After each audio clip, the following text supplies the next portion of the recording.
still just as petty as the old me. Still remember everything they told me. So tell these motherfuckers they could blow me slowly. You know me. Oh, Enery. We're where, what was his name? Colehep did all those serial killer murders.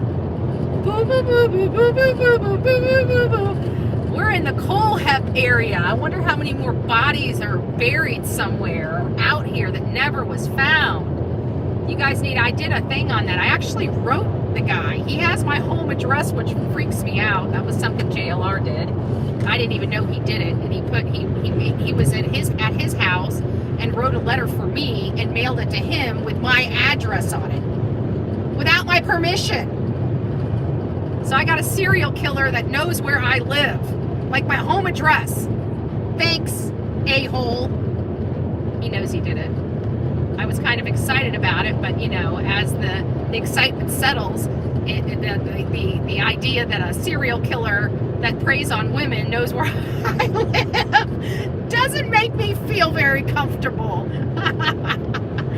But Todd Colehep, that's it. It just came to my head. Todd Colehep. We're in the area. We're in the area where Todd Colehep unalived a lot of people. I did a couple series on him. I went out to where he gunned down an entire bike shop. What had happened is he purchased a motorcycle. He said he knew how to ride it, and then he wanted to return the motorcycle because he didn't know how to ride it, and the people in the store, in the shop, laughed at him. So he came in there and all of them gone. And I went by the motorsports shop, and it was had the chain link fence around it, but it was still standing. And I don't know why they never got rid of it all these years, but it's never been, it may now, I don't know. But when I was here a few years ago, it was still standing and nobody was utilizing the property at all. But again, it was a quadruple homicide. I don't know how many people, I mean, that gives you kind of the spooks, especially opening up anything in there. And it sounded like it was a pretty, a well-known motorsports shop. And that's what happened. And Todd's mother tries to give him excuses after excuses. You want to know why Todd's the way he is? Go look at his mother. Go look at all the excuses his mother provided to him for why he's so psychotic. Never mind the fact that they found a lady chained up in a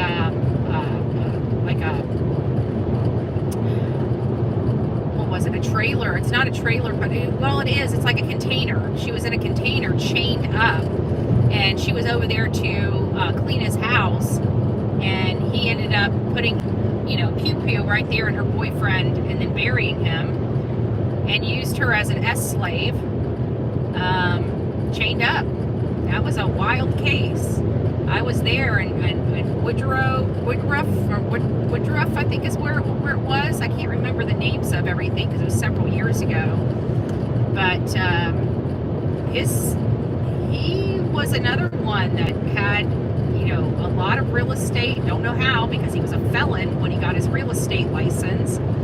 He had the ability to move around. He had a lot of large properties. He made a lot of money. He was very conniving, cunning, and convincing.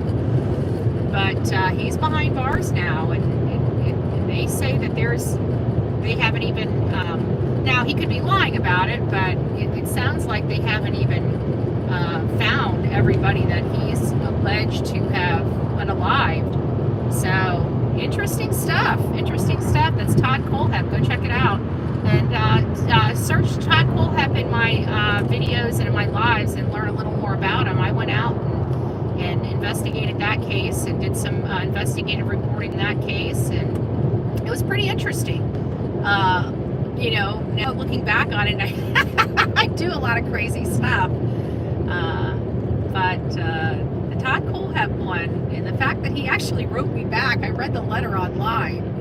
He said it took a long time to get his letters because they're corrupting the jail he was in, and they don't like him with all of his influence and power, so they try to take away his rights, and a lot of that is removing his ability to communicate with the outside world or something to that effect.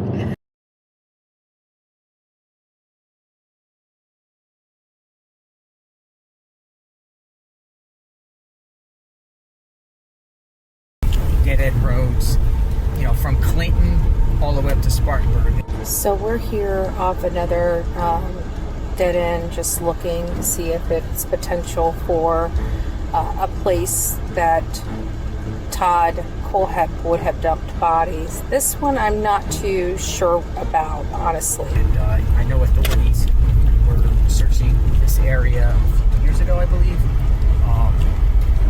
You know, looking for any signs of any, you know, two dead bodies. You know, whether they're buried or whether they're just out there.